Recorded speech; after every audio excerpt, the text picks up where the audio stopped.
Well, good day, friends and fans. I hope everyone's having a great day and they're staying safe and free from the pandemic from COVID. Well, broadcasting from my studio in Salt Lake City, Utah. This is For the Artist's Voice. This is Jerry Hardesty. I'm the host and the producer of the show, and I empower artists to tell their stories and talk about their work. I am streaming live on Facebook as well as on YouTube. And a recording of the show will be available shortly after the conclusion. My guest today is photographer Ina Malostovker from Miami, Florida, and originally from Russia. Welcome, Ina. Thank you, Jerry. Yeah, it's my pleasure. It's my pleasure. I've interviewed very few photographers, but I have to say that most of the photographers that I have interviewed have a very narrow niche. In other words, they either photograph animals or they photograph, kids or families or whatever. But you just seem to be very well rounded, and I'm very impressed with your website and all of the you got a great website, and I don't know whether you did it yourself or you paid. Oh, you did. Myself. Yeah, that's great. It's fantastic. It shows your creative ability. Thank you. They have a very nice web support, so I I use them quite a bit. Yeah, I can tell. It's nice. It's very nice. I like it. Thank you. Well, as I stated in my introduction, you're originally from Russia. So what brought you to the U.S. and how long have you been here? I've been here 30 years. Last year, I think, turned 30 years. Yes. Came here with my parents as immigrants, refugees from the Soviet Union. So, Did you immigrate into? Now you've moved around in the States. I know that you've been in New York and a couple other places. Where did you immigrate to? well, we got to New Jersey, and my parents are still there. I promptly moved to New York City, upstate New York, then recently North Carolina, and now Miami. I've been making my way south. I'm very happy. You can't go much further until you can be going to Cuba or whatever. Yeah, that maybe eventually, but for now we're good. It's warm. How long have you been in Miami? I think it's 5 years, 5 or 6 years. Ah, well, it's home then. It is home. It is home. New York was home for a very long time, and now I'm happy to call Miami home. Yeah, it feels like. I'm envious. I've always wanted to live in New York, but my wife won't have any of it. It's too big. I love it. It's a wonderful place. I agree. A little too cold. Yeah. Well, share your story about. I love the story that you had on your website about winning a camera when you were 12 years old and how that motivated your interest in photography. Can you talk about that? Yeah, I mean, I kind of always liked photography. My father was a good photographer. He had a dark room in the bathroom. Sometimes we would set it up like, once a year or something because it was always a big deal. So I always liked photography, but that story is completely unrelated. I was getting a local kids newspaper, and they had a contest about like traffic rules and stuff, and I started answering it just for the hell of it. My parents didn't even know about it, so I was just sending them letters with answers, and I won second place at the end.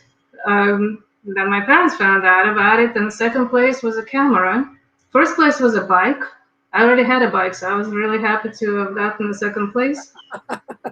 And so then from then I had my own camera.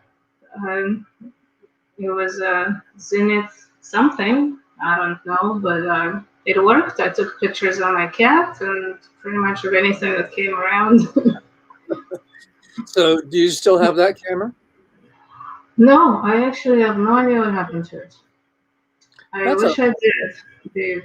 Yeah, it's kind of a shame, but yeah, when we moved, there was a very limited amount of things we could take with us, so that was not that didn't make the like list. was it like a little Kodak camera? No, it was actually a real camera. It was a Zenith.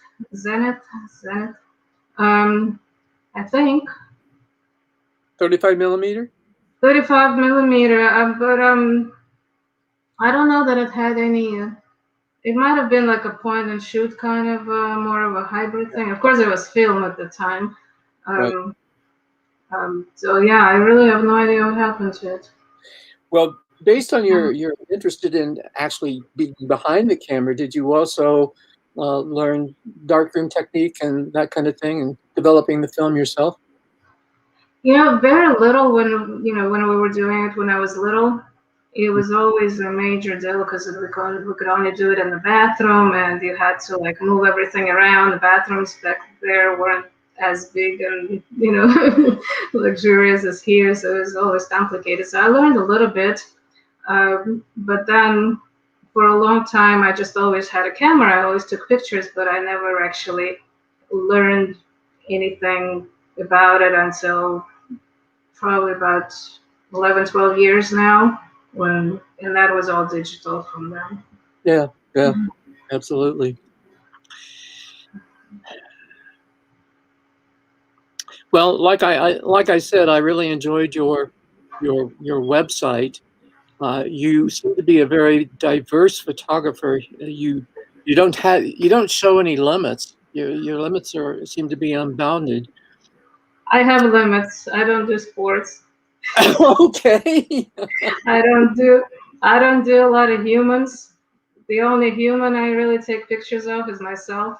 I And that do I do a lot of selfies, but I don't really do like portraits or weddings. Not none of that.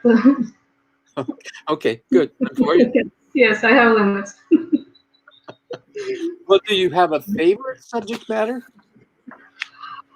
I do, and it's kind of lately been a weird one. I do a lot of lizards. I noticed that a lot of lizards, and you're in the I perfect place to do that. Yeah, it was. I mean, I was never a thing until I moved here, and then I kind of like close up of things. Showing people things that they won't necessarily see with the naked eye, or they may not notice.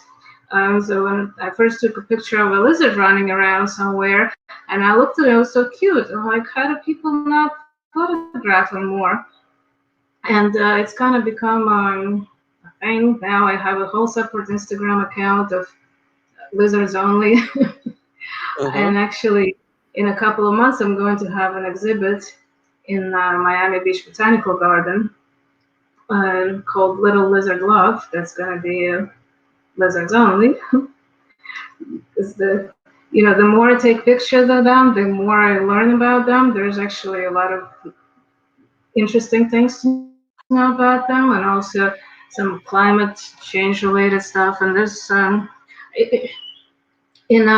we have a lot of lizards in South Florida, which some people find nuisance or don't really care much for them.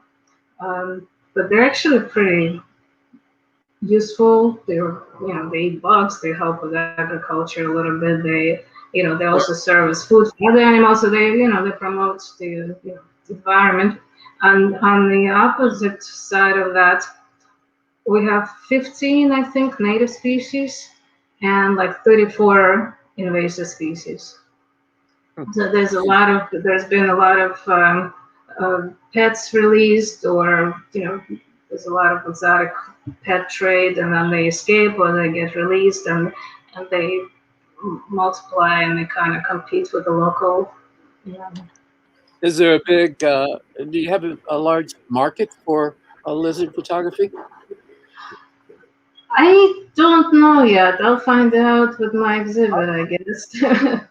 um, there's been some. I've actually made several coloring books, and my first one was a little lizard love coloring book, and it's doing pretty well. I mean, that's for for kids everywhere. Sure. I don't know if I can show it or Yeah, not. you can hold it up Um, if you can. yeah, I made a few lizards, Oh, bugs, you and can sell. butterflies. Very Uh, nice. they and they all have um, they all have my picture on one side, Uh-huh. a little fun fact for the kids, and then the what I've made into a coloring, page. And they've done pretty well. I I've had people send me photos and videos of their kids, coloring them. So yeah, it's lizards, it's bugs and butterflies. I've had people tell me, "Oh, I have boys that actually sat quiet for an hour doing it." So that's That's awesome. That's awesome. Well, have you made contact with a zoo to um, get your coloring books in the zoo, so they sell them in the shop, or I haven't thought about the zoo actually. The botanical garden where I'm going to have an exhibit, yeah, they're really excited. They want to actually have a kids activity day with kids coloring this, and they want to figure out a way to sell it in their store. Because, great, great. but now I'll have the big pictures hanging, and we'll see if there's a market for that. Well, that's fantastic. Congratulations on Thank your you. upcoming show. So I hope it Thank goes you. well for you. Yeah, me too. Thank you. Well, all that being said, I do want to quote you. Uh, I think you made this statement in your artist statement, and I quote: "My true satisfaction still comes from clambering through the mud or perching on a narrow ledge to capture that perfect shot." Well, Ina, I have to say I cannot imagine you clambering through the mud to get your perfect shot. I think Oh, that's phenomenal. But tell me, what constitutes the perfect shot? ooh. It's something that connects with me and hopefully connects with the viewer. Um, you don't necessarily know until you actually see it. It has to be the right light, it has to be good in color, and more importantly, I want to make something different, like not just technically a good shot, but something that's a little bit different, something a little more artistic, whatever that means. But to get that perfect shot, you have to take a number of shots, do you not? Yes. Well, sometimes it's the first one, but that's very rarely the case. Especially with animals that don't always pose and follow commands. Yeah, you don't know what they're going to do. No, I mean they're not all trained well for me, so yeah, you have to take a lot of shots or just sit there and wait for a long time. But you don't know if you've got the perfect shot until you get back in the studio and can view all of those. Is that right? Sometimes I have an idea that I got something good, but yeah, you pretty much have to look back in the computer. What the camera LCD shows you, it's not adequate to really tell. So yeah, it needs to be looked at, and then it needs to be edited the way I think it should look. And do you do a lot of editing once you've? Once, Well, you have to do some editing because I shoot raw like most photographers do. It has to be edited. You can't print a raw file. You can't mail it or anything.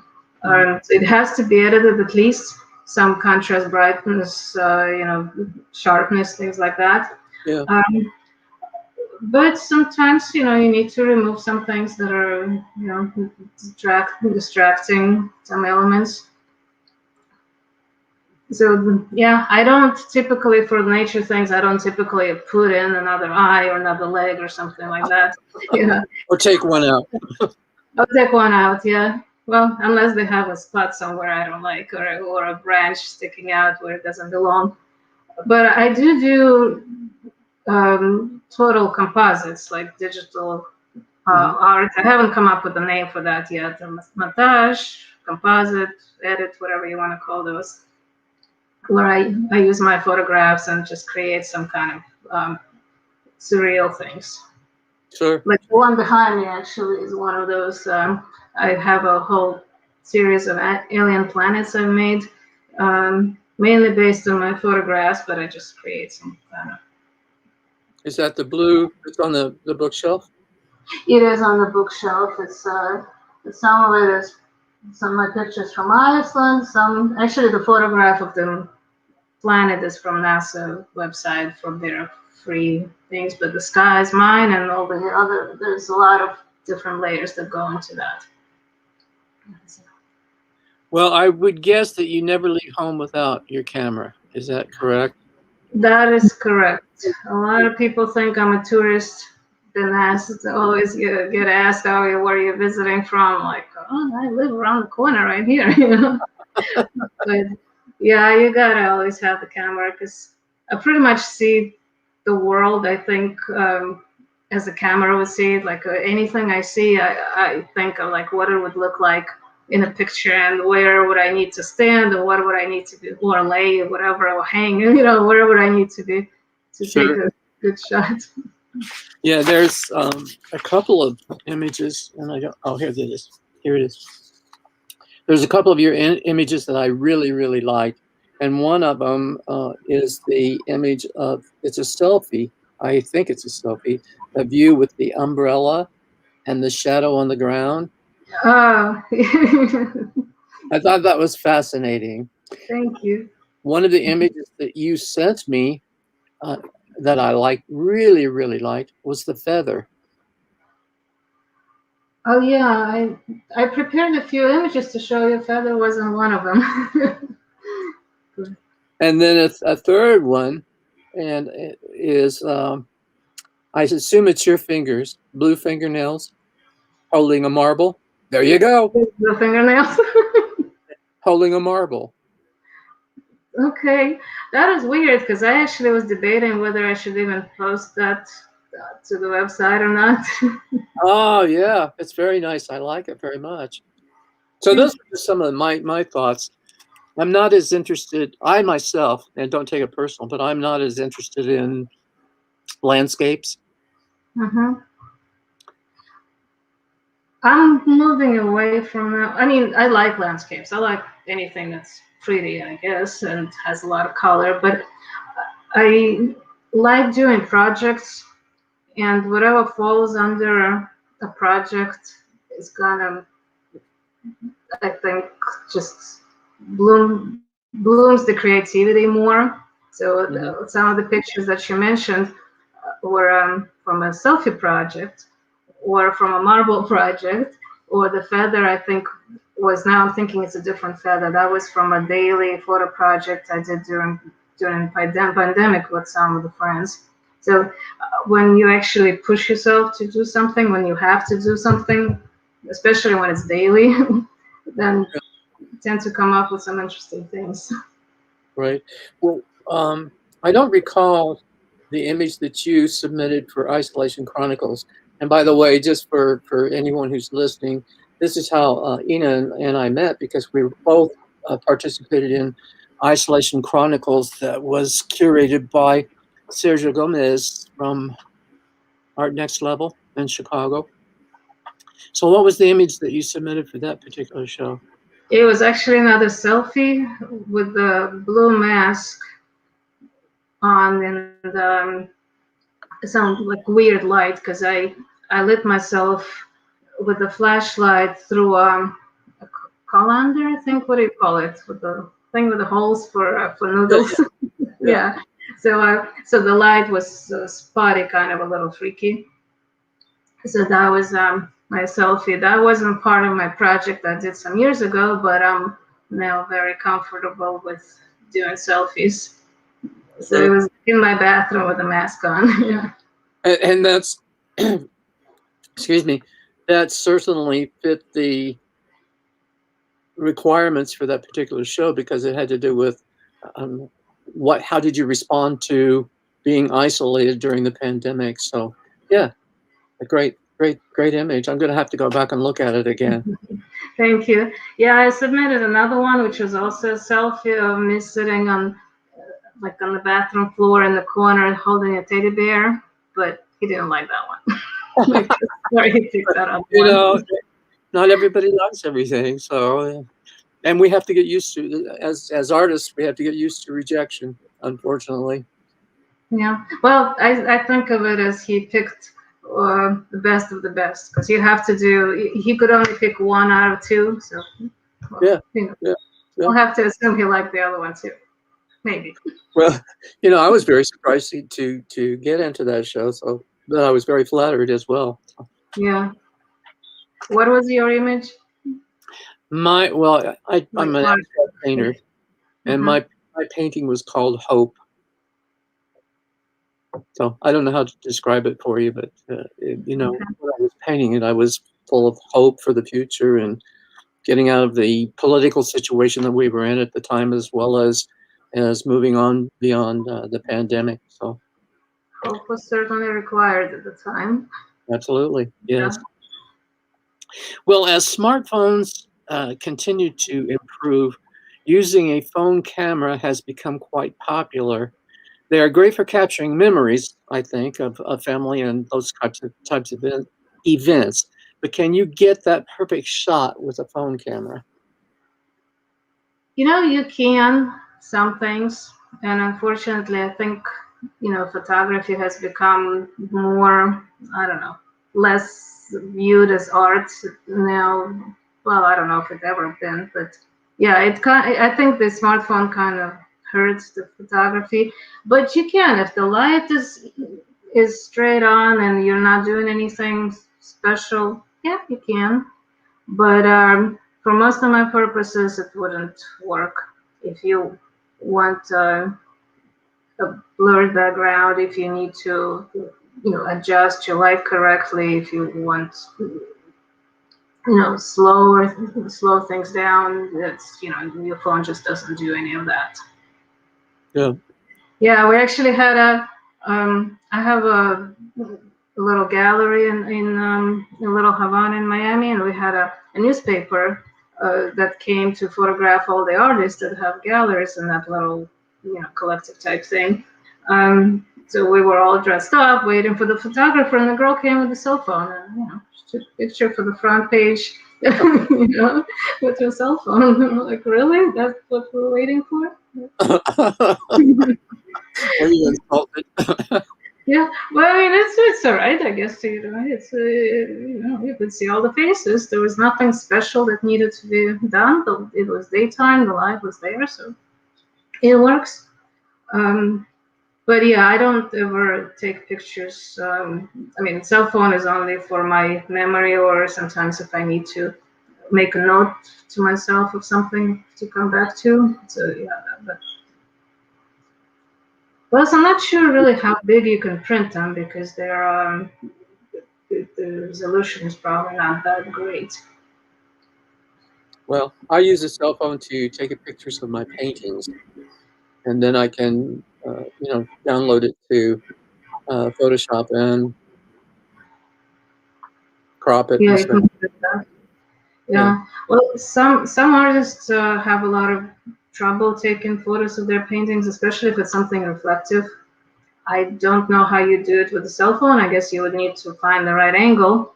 But and on the camera, you can put a polarize and filter on and take away some of the reflections, which I don't think you could possibly do that on a cell phone. Yeah. So anyway, I just can't afford to hire a photographer to take all the pictures of, I mean, Well, because I've seen some of your pictures on Instagram and they look perfect. They look good. well, thank you. So I think that the most difficult thing is to keep reflections off of your Yeah, work. that would be hard. Yeah. But I got a nice big light that I don't know what kind of light you call it, but if it's one that you would use as a photographer in a studio. Diffuse. Mhm. Yeah. And then sometimes I will take a picture of a painting outside when it's overcast, and I get a much better image out there. Yeah, diffuse light would be much better for that. That's why they use soft boxes, so pretty Okay. much to imitate, cloudy sky, I guess. Well, we have very many overcast days here in Salt Lake City because it's, um, well, we have an inversion. It's like smog. Oh, jeez. Okay. Terrible. Not It's good terrible. for living, but good for taking pictures of your artwork, right? Well, you know, Ina, I may be wrong in saying this, but I think a lot of people do not look at photographers as artists. So, what do you say to those naysayers? Well, that's always a hard one. um, I'm actually putting together a little class now that's going to be part of my exhibit for for beginners, for photographers. If you listen to some of the steps that I'm describing, um, that tells you that it's not necessarily straightforward. Just point and shoot, and it's there. Um, so when I get compliments of my photographs look like painting, I think that's probably one of the best compliments you can get as a photographer. Uh-huh. And so some people appreciate it, some not. So I don't really know what to say. It's kind of an issue, I think, for most photographers. Sure. Also compliments like, "Ooh, what a nice camera! You must take good pictures." And sometimes I switch from my wildlife lens to a smaller lens, and I want to say, oh, now I'm gonna get bad pictures, because I have a small little lens. Right, right, So yeah, unfortunately, people don't really understand, and the advance of cell phone cameras make it a little bit harder yet. right, right. But I think there's still a lot of people that do understand, and there's some photography museums that are coming up in different parts of the world, just photography. Like I know one in Bogota. There's a photo museum. There's a photo museum in Italy. I don't know where else, but sometimes there are photography exhibits, and in the Met, I've seen in the Metropolitan Museum in New York, I've seen photography exhibits. No, it's coming around a little bit. Yes, yes, yes. I especially like black and white photography. Yeah, I guess it's more timeless, even though I really like my color. I love color. So, Well, it's not I'm not, really. yeah, I'm not saying that Mhm. I don't like color because I certainly do. Because obviously, as an artist or as a painter, I use color, but I also do some black and whites. But I think a black and white is very difficult to achieve because you're not relying on color. Yes, it has to be more of a texture kind of photograph. Yeah, it has to emphasize more contrast and texture because you lose colors. Yeah. Yeah, Yeah. yeah. Most of my lizards would not look that great in black and white. No, you couldn't do it, but that wouldn't work too well, would it? No, well, some if you emphasize textures. Okay. You also made the statement that photography is a process of communication. Now, can you elaborate on that idea? Yeah, you might have noticed during this interview, I'm not really good at expressing myself with words very well. I think I express myself a lot better with visuals. And if it's something that I saw and people then look at it and understand what it is I'm trying to convey, uh, that's makes me totally happy. And it seems like it is happening. And um, the best photographs that are the ones, or not just photographs, any kind of art, is the one that tells some kind of story that makes people um, connect with it, that resonate in some way.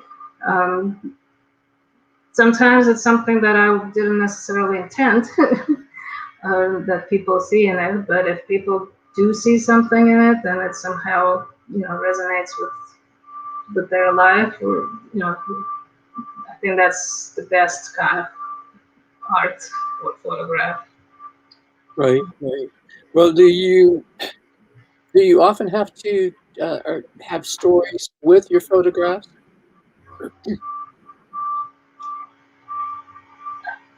I keep hearing that that's a good thing when you post something, say, on social media to provide a story. So I'm trying to do that. It's more of a forceful thing for me, as in I'm not. It's not a natural thing for me. To me, I think an image should really tell a story, and if it doesn't, then maybe it's not that good of an image to begin with. Um, but I try to provide some stories now and again. And usually they're not necessarily, um, what I'm trying to show, but more of some background, either how I got it or something about nature or about like certain species of lizards, for example. Yeah, and I understand what you're saying about it's not natural because I have that problem as well. It isn't always natural to have a story or to tell a story about a particular piece because it comes from within us. It's part of our soul and part of our makeup as creative people. So I find it equally difficult and somewhat unnatural in some circumstances. It But is. Mhm. that's the same thing with coming up with a title for a particular piece. Now, do you title your pieces? I do sometimes. Usually it doesn't come very easy. Um, Now that a lot of my lizards are going to be in the exhibit, I have to. Some of them have titles, but I have to set aside a lot of time now to title the rest of them because untitled doesn't really sound good. so, so they need to have titles. You know, I keep lists of potential titles. So then when I come up with a piece and a title will fit that piece, and I've got it right there rather Yeah. than and then I do a lot of also do I'll use a Roget thesaurus and look up synonyms of certain words. Mhm. And Yeah. another that I've been using lately is in listening to pop songs and the lyrics. Okay. I'll steal some of the lyrics from pop songs or from poems. So there's just some ideas for you. Thank you. I do have a document of titles, potential titles, and Good actually there are some websites, artwork title generators that artwork. come Ah, up with like some, if you Google that, I guess artwork title generator, there's a uh-huh. bunch of different ones, and they just, you keep refreshing the website, and they keep coming up with like random combination of words that some of them are like, really, I don't even know what that means, and some of them actually go on my list. And there's also one that I found that was an exhibit title generator. And they all have the exhibit ones all have a format of like 2 words, column 2 more words. you Mhm. know, yeah. So I actually used for exhibit we just did daily voices, the photographic introspective. So all exhibit titles are like that, and the artwork titles are either 1 word or 2 words. Ah, well, that's awesome. Thanks And for sharing. sure, I'm gonna it was a really major find for me. I'm really excited. try.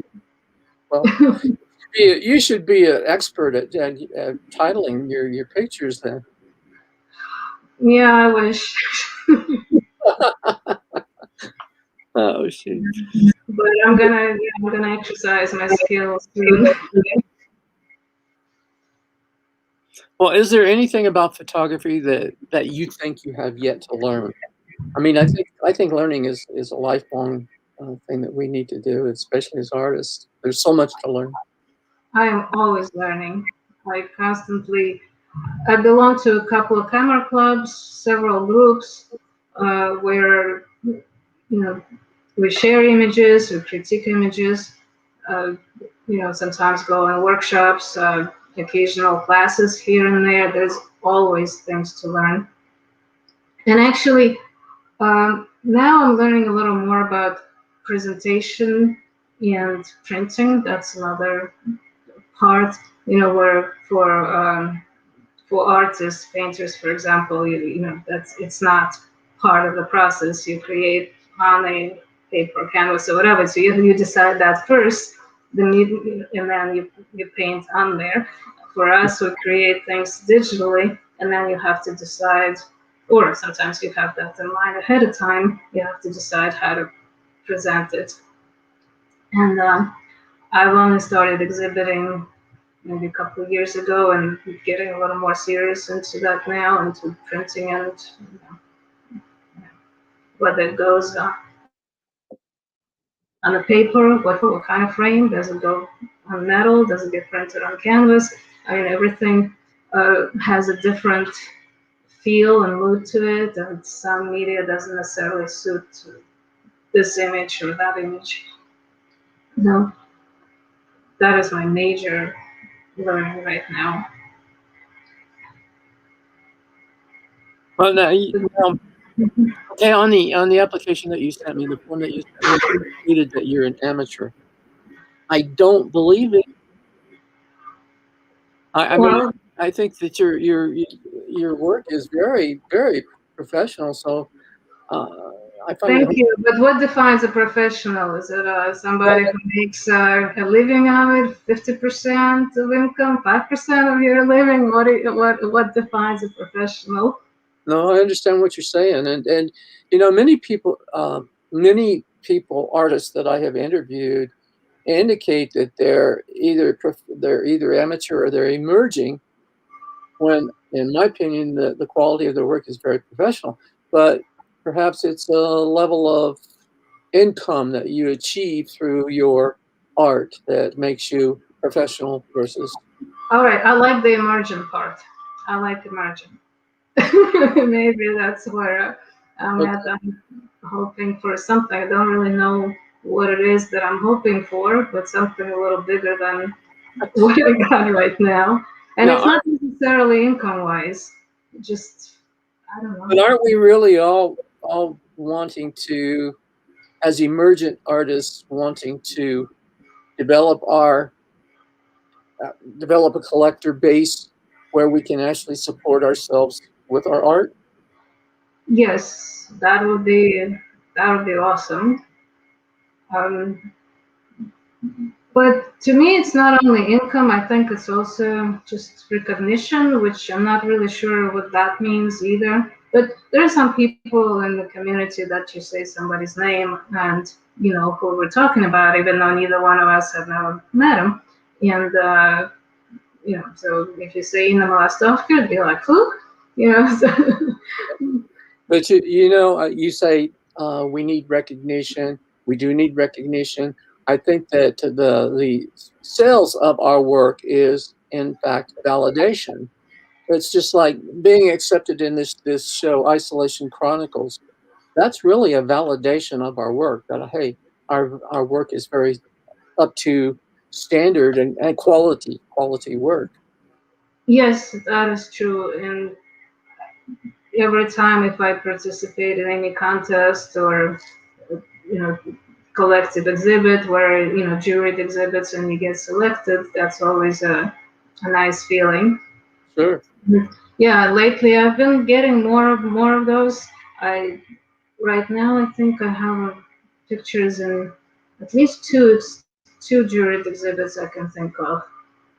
There's one in San Diego and one in the Flamingo Garden here in Florida. And that's always a very nice feeling. It is. But it hasn't really come back to me in any way to, you know, I haven't seen any payoff from that. I'm not sure if that's the right way of saying that. Maybe somebody have learned my name, maybe not. But it is a nice feeling for yourself, though. It is very much so. So, do you have any future aspirations? My major plan for this year was to get me a lizard exhibit, and that I've achieved. I'm very happy about it. I want. I'm working on a series of digital art that is not, not straight photography, but a series of kind of like I did the planets. I'm doing birds that are all grungy with a lot of texture, and it's all digital art. And so I haven't decided on how I'm going to present it, or where for that matter.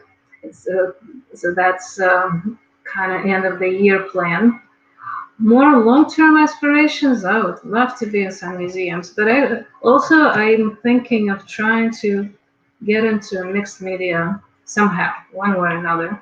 It goes back to your point of people not viewing photography as art, Mhm. and I absolutely love what I do, and I wouldn't want to get away from photography, but if I could add on to it somehow to make it an original piece rather than a print, Mhm. um, that's that's been on the back of my mind for a little while now. Well, some artists, or I'm saying visual artists, as in painters, will take a print and enhance the print by actually painting on the print.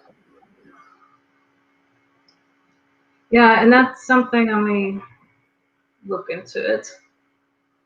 One of I'm still a member of the Art Next Level Academy with Sergio, and one of my good friends now through there, even though we never met, but we're become good friends. She's a paper cut artist, and I've taken several workshops with her, and I've learned a lot from her. With the little, I mean, she creates wonderful sculptures with paper cut. Mhm. But I learned just some basic things that look kind of really cute, and I was trying to figure out how I can uh, integrate that with my photography. I'm not sure that's ever going to happen, but I'm still thinking of what I can do about that. No, I understand. We as artists, we have a lot of ideas, and there's just not enough time to implement all of them. No, and things keep coming up where other ideas get put on the back burner a little bit. I'm very excited about this exhibit now with the lizards, but it put a lot of things on the, you know, towards after because now I have to decide which images exactly go into it, print them, frame them, working on the artist talk, working on this class, working on the promotional video for myself. uh, You've got a lot on your plate. I do. Now, I do have a million other projects that are happening do you also around. have a full-time job? I have it's not really full time, it's an intermittent job, but I do work quite a bit. So, yeah, I have a job. We've created something called International Online Art Collective. So, I belong to this art collective where we're trying to grow and have a lot of projects happening there. We actually gonna have an exhibit on the Earth Day. It's a virtual exhibit we're releasing, but um, I'm organizing it along with one of the members. So that's a lot of work. Somehow I Well, have to fit that in. well, you already have a very, very healthy resume. Oh, I enjoyed looking at all your accomplishments. I commend you on all of those accomplishments. It's great. So, in addition to that fantastic website, I can't say enough about that website. And by the way, for those of you who are watching, Ina's website is listed below, along with the Artist Voice website. So I strongly encourage listeners and viewers to go to that website, Ina's website, and you will not be disappointed. You'll want to plan on spending at least an hour looking at her website and all she has to offer there. It's just fantastic. Thank you very much. Yeah, I Right? will try to keep updating it. Uh, Yeah, that takes a lot of time right there. It does. So it does, and one of the hardest things is to select images I want to put on there. I'll Because just put all.